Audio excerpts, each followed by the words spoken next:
Përfaqësuesit e familjeve të tokave të përmbytura nga ujrat e liçenit të Fierzës kërkojnë që çdo subjekt politik fitues në zgjedhjet e 11 majit duhet të dalë me një vendim të veçantë për kompensimin e banorëve që prej viteve nuk kanë marrë një zgjidhje pavarësisht kërkesave të shumta.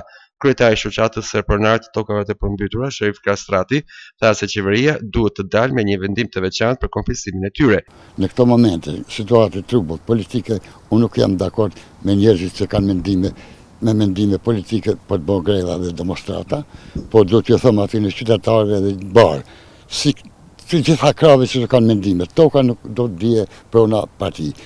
Unë do pres deri në 11 maj që të bëhen zgjedhjet. Kush do që të fitoja, unë do të bëj thirrje, kush do të nxjerrë tokat të gujona, edhe ta qenë deri në bllokim të rrugës komi dhe jo me vepru gjëra të tjera, nuk jam dakord që kanë qenë mirë demokratike.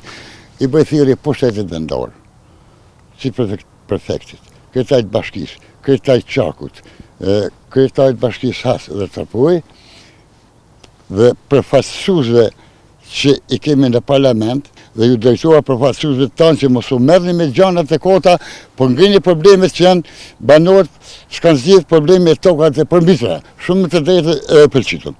Kështu që unë dua të ju bëj edhe një thirrje që ta marrin në shqyrtim këtë çështje, në hapin qeran e tokës dhe të bëhemi aksioner me kompaninë. Sot vetëm 350 për familje janë kompensuar, ndërsa rreth 4900 të tjerë presin kompensim për tokat e përmbytura pas ndërtimit të hidrocentralit të Fierzës.